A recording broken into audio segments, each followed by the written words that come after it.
BJP JDS ಬಂಧ ಗಟ್ಟಿಯಾಗಿದ್ದು ಇನ್ನು ಆ ಬಂಧ ಮುಂದುವರಿಯಲಿದೆ ಎಂದು ಮಾಜಿ ಮುಖ್ಯಮಂತ್ರಿ ಹಾಗೂ ಕೇಂದ್ರ ಸಚಿವರಾಗಿರುವ ಎಚ್.ಡಿ. ಕುಮಾರಸ್ವಾಮಿ ಸ್ಪಷ್ಟಪಡಿಸಿದ್ದಾರೆ. ಆರ್ಸಿಬಿ ವಿಜಯೋತ್ಸವ ಏರ್ಪಡಿಸಿದ ಬಳಿಕ ನಡೆದ ಕಾಲ್ತುಳಿತದಲ್ಲಿ 11 ಮಂದಿ ಸಾವಿಗೀಡಾದ ಹಿನ್ನೆಲೆಯಲ್ಲಿ ಪೊಲೀಸ್ ಆಯುಕ್ತ ಸೇರಿದಂತೆ ಅಧಿಕಾರಿಗಳ ಅಮಾನತು ವಿರೋಧಿಸಿ ಬಿಜೆಪಿ ಮತ್ತು ಜೆಡಿಎಸ್ ತಮ್ಮ ಹೇಳಿಕೆಗಳನ್ನು ಅಸೂಯೆ ಎಂದು ಕರೆದ ಕಾಂಗ್ರೆಸ್ ನಾಯಕರಿಗೆ ತಿರುಗೇಟು ನೀಡಿದ್ದು, ತಮ್ಮ ಇಲಾಖೆಯ ಅಭಿವೃದ್ಧಿ ಕಾಮಗಾರಿಗಳನ್ನು ಉಲ್ಲೇಖಿಸಿ ತಿರುಗೇಟು ನೀಡಿದ್ದಾರೆ.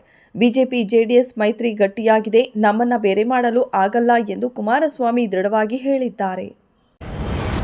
ಅಮೆರಿಕ ಅಧ್ಯಕ್ಷ ಡೊನಾಲ್ಡ್ ಟ್ರಂಪ್ ಹಾಗೂ ಉದ್ಯಮಿ ಎಲನ್ ಮಸ್ಕ್ ನಡುವಿನ ಜಗಳ ತಾರಕಕ್ಕೇರಿದೆ. ಟ್ರಂಪ್ ಸರ್ಕಾರದಿಂದ ಹೊರಬಂದ ಬಳಿಕ ಎಲನ್ ಮಸ್ಕ್ ಇದೀಗ ಸತತವಾಗಿ ಟ್ರಂಪ್ ಹಾಗೂ ಟ್ರಂಪ್ ಸರ್ಕಾರದ ನೀತಿಗಳ ವಿರುದ್ಧ ಆಕ್ರೋಶ ಹೊರಹಾಕುತ್ತಿದ್ದಾರೆ. ತನ್ನಿಂದಲೇ ಟ್ರಂಪ್ ಗೆದ್ದಿದ್ದಾರೆ ಎಂದು ಮಸ್ಕ್ ಹೇಳಿದ್ದಾರೆ. ಈ ಆರೋಪ ಪ್ರತ್ಯಾರೋಪಗಳ ನಡುವೆ ಇದೀಗ ಎಲನ್ ಮಸ್ಕ್ ಸಂಕಷ್ಟ ತೀವ್ರಗೊಂಡಿದೆ.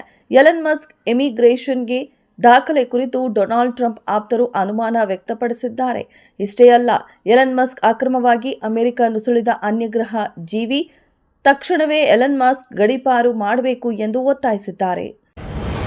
18 ಆವೃತ್ತಿಯ ಐಪಿಎಲ್ ಟೂರ್ನಿಯಲ್ಲಿ ಚಾಂಪಿಯನ್ ಪಟ್ಟ ಅಲಂಕರಿಸಿದ ಆರ್ಸಿಬಿ ತಂಡದ ಸಂಭ್ರಮಾಚರಣೆ ವೇಳೆ ಮೃತಪಟ್ಟ ಕುಟುಂಬದವರಿಗೆ ಕೆಎಸ್ಸಿಎ ಹಾಗೂ ಆರ್ಸಿಬಿ ಮ್ಯಾನೇಜ್ಮೆಂಟ್ ವತಿಯಿಂದ 1 ಕೋಟಿ ರೂಪಾಯಿ ಪರಿಹಾರ ನೀಡಬೇಕು ಎಂದು ಮಹಿಳಾ ಮತ್ತು ಮಕ್ಕಳ ಅಭಿವೃದ್ಧಿ ಇಲಾಖೆ ಸಚಿವರಾದ ಲಕ್ಷ್ಮೀ ಹೆಬ್ಬಾಳ್ಕರ್ ಆಗ್ರಹಿಸಿದ್ದಾರೆ.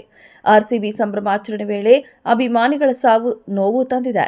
ಆರ್ಸಿಬಿ ಹಾಗೂ ಕೆಎಸ್ಸಿಯ ಹೆಚ್ಚಿನ ಪರಿಹಾರ ಕೊಡಬೇಕು ಎಂದರು.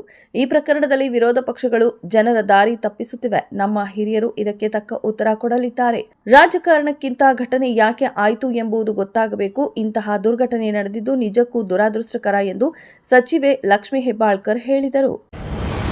ಬೆಂಗಳೂರಿನ ಎಂ ಚಿನ್ನಸ್ವಾಮಿ ಕ್ರೀಡಾಂಗಣದ ಹೊರಗೆ ನಡೆದ ಕಾಲ್ತುಳಿತದಲ್ಲಿ 11 ಮಂದಿ ಮೃತಪಟ್ಟಿದ್ರು, 30ಕ್ಕೂ ಹೆಚ್ಚು ಜನರು ಗಾಯಗೊಂಡಿದ್ರು.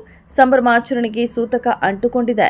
ಈ ಪ್ರಕರಣ ಸಂಬಂಧ ಕರ್ನಾಟಕ ರಾಜ್ಯ ಕ್ರಿಕೆಟ್ ಅಸೋಸಿಯೇಷನ್ ವಿರುದ್ಧ ಎಫ್ಐಆರ್ ದಾಖಲಾಗಿತ್ತು. ಅರ್ಜಿ ವಿಚಾರಣೆ ನಡೆಸಿದ ಹೈಕೋರ್ಟ್ ಏಕಸದಸ್ಯ ಪೀಠ ಕೆಎಸ್ಸಿಎ ಅಧಿಕಾರಿಗಳ ವಿರುದ್ಧ ಬಲವಂತದ ಕ್ರಮ ಬೇಡ, ಆದರೆ ವಿಚಾರಣೆಗೆ ಸಹಕರಿಸುವಂತೆ ಅರ್ಜಿದಾರರಿಗೆ ಷರತ್ತು ವಿಧಿಸಿದೆ.